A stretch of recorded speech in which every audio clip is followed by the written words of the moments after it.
Hey, Scott, ROCKFILE back with another podcast review for you. Going to talk about the 2008 film Doomsday.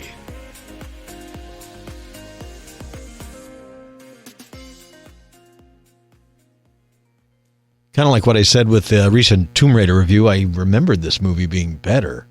If you don't remember, Doomsday came out in 2008 and kind of bombed. Had a $17 million budget, grossed $22.5 million. Stars Rona Mitra, Bob Hoskins, Adrian Lester, David O'Hara, and Malcolm McDowell. Plus the guy, I think his name is Greg Conway or something, as the bad guy Saul. He was fantastic in the movie. Neil Marshall wrote and directed it. It turns out he had the idea, and I didn't know this till after rewatching it. He had the idea of futuristic soldiers fighting knights in armor, and that's how he came up with this movie. Okay. It sounds like a kid's idea of something he'd draw at school, but the idea of the film is that a virus breaks out in Scotland and is terrible, so bad that they wall Scotland off. And when the virus gets out somehow and gets into London, folks in London send a team into Scotland to try and find a cure because there's people still alive in there somehow, some way. This all is a great setup. They just don't do a whole lot with it. Movie's fine. I actually watched it from beginning to end, an hour and 46 minutes, didn't turn it off, didn't check my watch or whatever. It was fine. But the whole time I'm just kind of staring at it going, I could have done so much more with this. It's just... So if you don't know who Rona Mitra is, she's been in Underworld movies and a few other things, but she got her start as the live-action model for Lara Croft Tomb Raider, and she was in the running to be in the movie when Angelina Jolie got the movie. But that's the first time I ever saw her. She was in basically a model, not an actress, a model, playing Lara Croft in live-action TV commercials and E3 appearances and stuff like that, because she looked like Lara Croft. She turned that into a movie career, good for her, and she's fine in the film. I understand that they originally had written a lot of jokes into her script, and they pulled that back to make her hardcore. I thought she was fine. I think it's a little much when you have a smaller framed female going up against a giant burly dude, and she's wearing a tank top and leggings, and he's wearing battle armor and a helmet and a shield. It strains credibility that she would be able to take that dude out in any way, shape, or form. How they pull it off is semi-believable, but still. Anyway. So anyway, she's part of the team that they send in. In the beginning, when you get a little flashback of how this all broke out, she's a little girl who gets saved. Her mother gets her out, and the mother stays. You don't know what happened to the mother. She grows up to be this badass, and they invite her to go back and get the virus. And of course, by the end of the movie, she's going to try and find, what happened to her mother and where did all this come from. That's kind of minorly, though. So it's kind of like a Mad Max movie. It's kind of like a Escape from New York movie. He's got little bits and pieces. There's a whole list of movies he said inspired him. And yeah, they're all there. All the little bits and pieces of these other movies. But it just doesn't quite come together. It's a good narrative. It's a good story. It's well acted. It's well produced. A lot of practical effects, not a whole lot of CG. That was good. The fight choreography is pretty good for the most part. There was a few things that were like, that could have been a little better.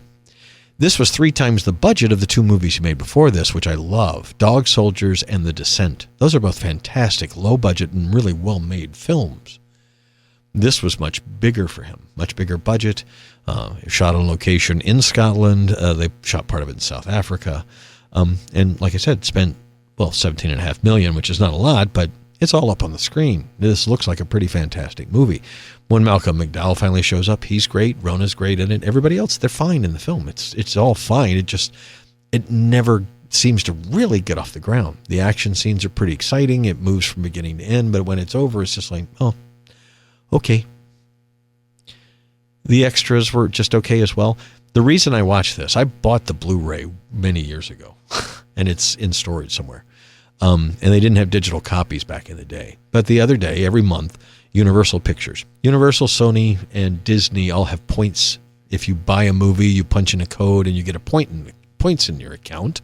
And if you get enough points, you can get free movies and stuff. Well, Universal not only gives you a digital copy of whatever movie you bought, they usually give you 1,000 extra points to get another movie. And I never find enough movies in their monthly. They usually release about 14, 15 every month you can choose from. Most of them I either already own or don't want. So when a month comes up and I've got like 5,000 points, I grab a couple movies when I can. Well, this was one of those movies. Doomsday never had a digital copy, at least the version I bought.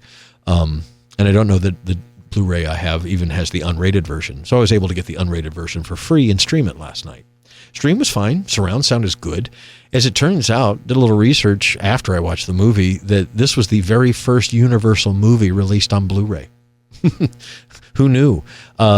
Universal had doubled down on HD DVD and it failed. And they released all their movies at first that way in high def. And you could argue today that it was a better format or not, but Blu-ray won the war. So when Universal finally decided to switch and start releasing movies on Blu-ray, that was a new film. That was the first one they did. A lot of reviewers gave it high marks. It was a really good picture, really good sound. But again, it was the first Blu-ray ever from Universal Pictures. I think that's interesting. There's something to say right there. I think Neil Marshall made better movies before and marginally better movies after. This one, like I said, it played out fine. If it comes on a Saturday afternoon, you would watch it in your easy chair if it was raining outside. It's definitely not bad. I think they could have gone a little further with it. He doesn't shy away from violence and gore in his first two films. This one has some pretty gory scenes. There's a beheading. There's people getting shot in the head. There are a few, but it doesn't double down on any of that stuff. And that's not the driving force behind the movie. I'm not really sure what is, because her character wasn't strong enough to pin the whole movie on. And there's not a whole lot of stuff going on. Like I said, the bad guy, Saul, he was riveting when he was on. Maybe a little bit of overacting, but again, what do you want in a villain? You want him to, jump off the screen, and you want to be terrified of the dude. He's a pretty scary dude. I would have shot him, but, another thing.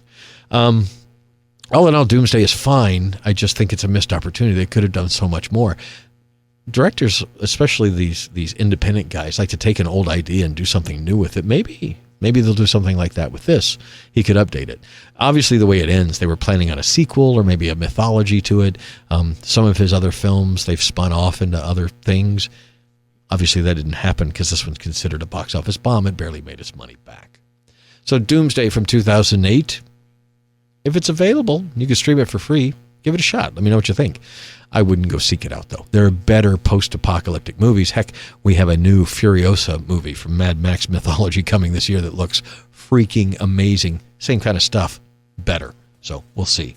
But Doomsday from 2008, Neil Marshall's, it wasn't bad. It was just okay. It was good time waster, but again, that's what it is. I'd rather be moved or inspired. I was just kind of, that was fine. So, Doomsday, it's fine. I'm Scott on ROCKFILE. Thanks for listening to a podcast. Have a spectacular day.